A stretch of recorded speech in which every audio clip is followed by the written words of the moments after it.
사실 예전에 문학 읽기 멘토 역할을 맡는 것 때문에 한번 다른 자료들도 찾아본 적이 있었어. 전문가들이 문학 작품을 읽는 방법들에 대해서도 소개하고 있더라고.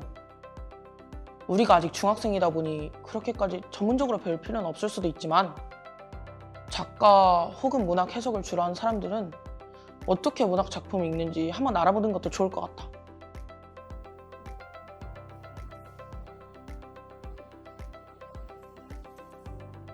물론 내가 찾아본 한 자료에 따르면 문학을 읽을 때 전문가들은 몇 가지 읽기 방법을 사용한대.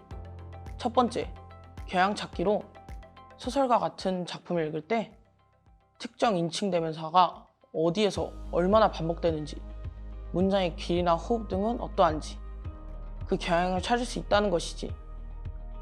두 번째, 낯섦을 확인하기로 글을 읽을 때 언어 사용이나 인물의 행동, 텍스트의 조립 등 여러 측면에서 무언가 일상과는 다른 혹은 글의 다른 부분과 다른 것이 있는지 살펴보는 거야. 세 번째, 수수께끼를 표현하기로 작품을 읽으면서 궁금한 부분들을 스스로에게 질문하고 작품 속에서 그에 대한 답을 찾도록 노력해가면서 나름의 해석을 시도한다고 해. 네 번째, 가능성들을 고려하기는 다시 작품을 반복해서 읽어봄으로써 또 다른 해석의 가능성들은 없는지 살펴보는 거야. 다섯 번째, 맥락들을 고려하기는 작가가 살았던 역사적 순간이나 작가에 대한 정기적 정보, 작품이 나온 시기, 작품과 관련된 학문들을 고려해서 작품을 읽는 것이라고 말한다고 해.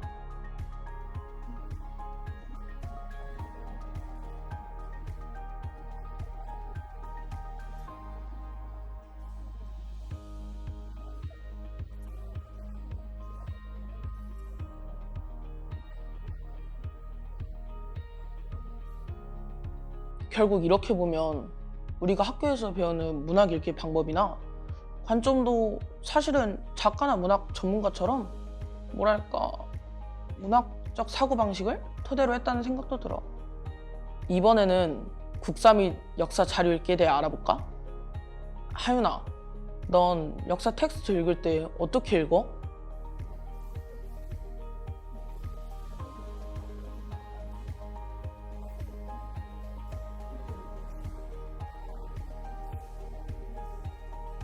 사실 우리가 생각해 볼 점은 우리가 읽는 교과서 내용으로 사실은 여러 역사가들이 여러 자료들을 바탕으로 역사적 사건이나 유물 등을 정리, 해석, 주장한 결과라는 점을 생각해 볼 필요가 있어.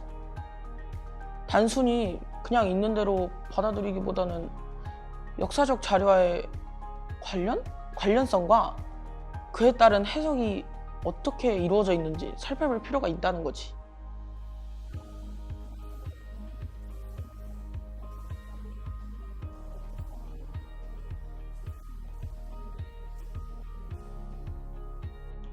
그렇지. 그래서 역사 자료 읽기에는 몇 가지 방법이 있다고 해. 우선 첫 번째는 출처 확인을 통한 자료의 증거 능력 확인하기야. 예를 들어 지금 보이는 자료 1의 글은 세종 26년 2월 20일에 채만이를 중심으로 신석조, 김문, 정창손, 하위지, 송차검, 조근 등 집현전의 학자들이 세종대왕에게 올린 상소문을 현대어로 표기한 글이야. 이 사람들은 당시 집현전을 대표하던 쟁쟁한 학자들로 당대의 학풍을 주도하는 사람들이었고, 수업에서 선생님이나 교과서가 제시하는 자료들은 대체로 부분적으로 발췌되어 편집된 것인 건 알지? 그렇기 때문에 우선은 이러한 자료가 정말 신뢰성 있는 역사 자료인지 검색 등을 통해 확인하는 과정이 필요하고, 자료를 읽어보고 난 뒤 필요한 정보, 자료의 종류나 번역 및 생략, 편집 상태 등에 대해 생각해 봐야 돼. 선생님이 프로젝트 수업에서 제시한 질문이나 과제가 있잖아? 주어진 자료나 어떤 문제를 해결하는 증거로 사용될 수 있는지에 대해 생각하면서 자료를 읽고 그 과정에서 질문을 던지면서 답을 찾아보는 읽기 방법을 써야 돼. 이러다 보면 과제를 해결하거나 혹은 문제를 확장하기 위하여 보완해야 할 자료를 더 찾을 필요가 있을지에 대해서도 생각해 볼 수 있을 거고.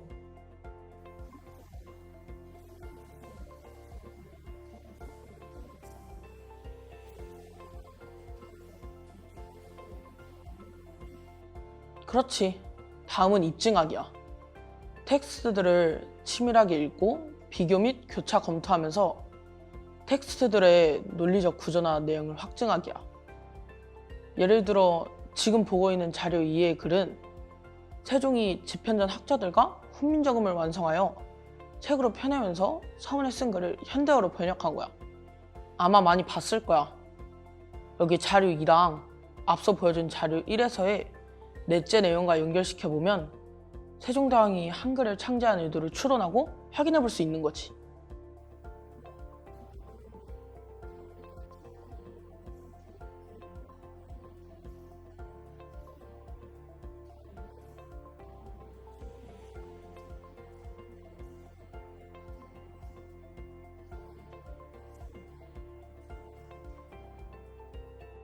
여기에 또 활용할 수 있는 역사 읽기 방법은 맥락학이야. 자료를 당시 구체적인 시공간적 맥락에서 이해하거나 내가 가지고 있는 배경 지식을 활용하여 그를 역사적 맥락에 위치시켜 보거나, 역사적 맥락에서 화자나 저자 등 역사적 자료, 생산자의 동기나 의도를 파악해 보는 거지. 아래 자료 3은 세종실록의 일부분이야. 자료 1의 상수문에 대한 세종의 대응을 다루고 있는 부분이지.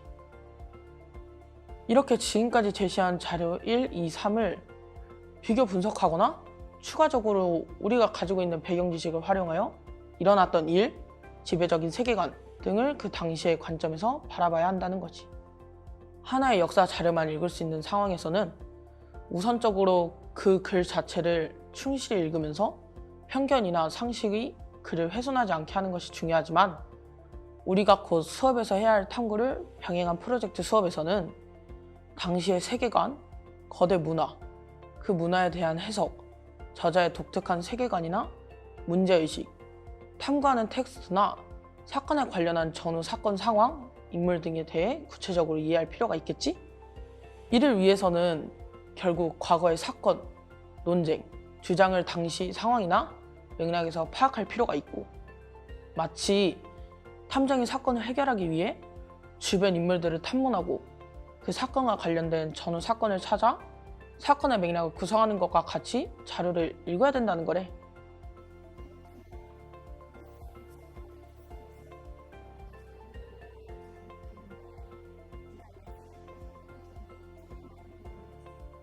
그렇게 말해주니 지난 주말 동안 자료를 찾고 공부했던 그 시간이 정말 의미 있었다고 생각된다. 사실 이외에도 자신의 편견을 의심하며 읽기 등 몇 가지 읽기 방법이 더 있을 수도 있는데, 설명한 3가지 정도만 확실하게 잘 이해하고 적용해봐도 보다 효율적이고 비판적으로 역사 자료를 읽을 수 있을 거야. 고마워, 지호야.